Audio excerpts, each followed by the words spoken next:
And we are back with Ultimate Spider-Man issue number 2. It's February in New York City, and this universe finally has its Spider-Man. And he's apparently already been making headlines. I think this all-black suit looks absolutely sick for a first costume, but Peter's daughter doesn't agree with me. May's scared of Spider-Man, which is an interesting way to go with it. Another thing we can take from this is that Peter hasn't told his family his secret. I well thought after that conversation in the first issue that he'd tell them straight away.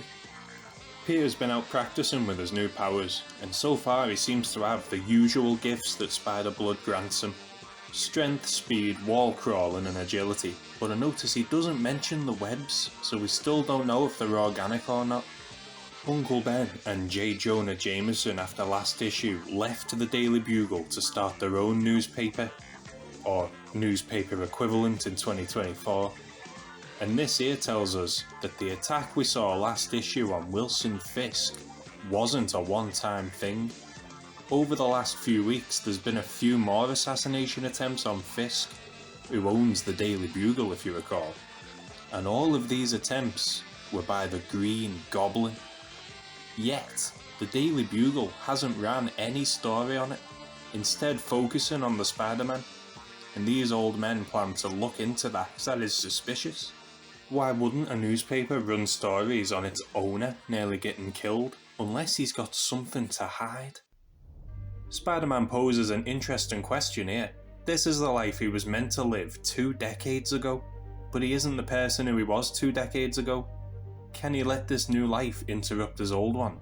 Can he find some kind of balance between the two?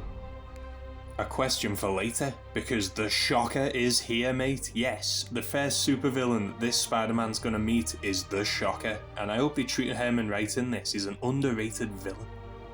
And so far so good. Spidey wants to see the good in people, and his words seem to resonate with the Shocker. He almost made a really bad decision here, but Spidey stepping in opened his eyes. A friendly handshake and oh, never mind. With Shocker in the wind and Parker feeling like a fool, he returns home to lick his wounds and lick some ice cream.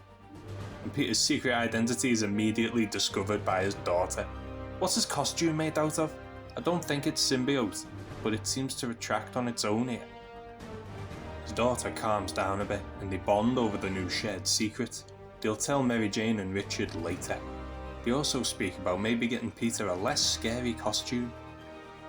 Wilson Fisk tells us that the Bugle Spider-Man stories are a smokescreen to hide his personal war with the Green Goblin, so that no one looks too deeply into why someone would want Fisk dead.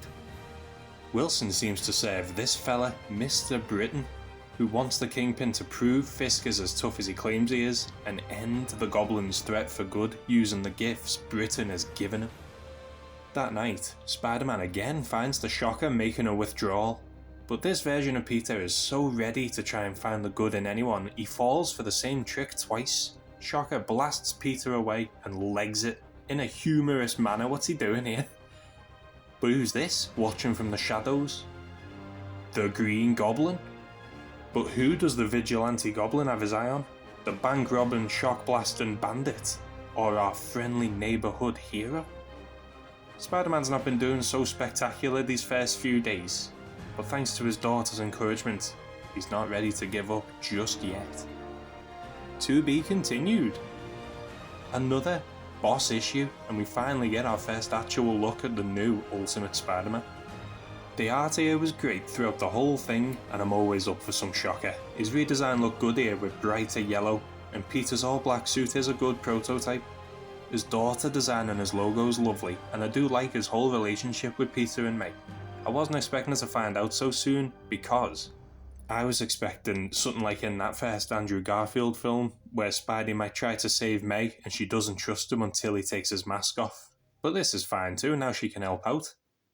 I wonder how his son's going to react to finding out last, and I am shocked Peter didn't tell Mary Jane. That will likely come back to bite him. It's looking like Fisk and his assassins are going to be the first real threat, and I wonder if Green Goblin wants to recruit Spider-Man to fight the Kingpin, or if he's going to try and get Peter out the way early. So, the questions we have now are, What are Uncle Ben and Jonah gonna do about getting the truth out there? Can Peter balance his old life with his new one? What does the Green Goblin want? And how will Wilson Fisk strike back? I for one can't wait for next time. Hopefully it's not another month and a half wait.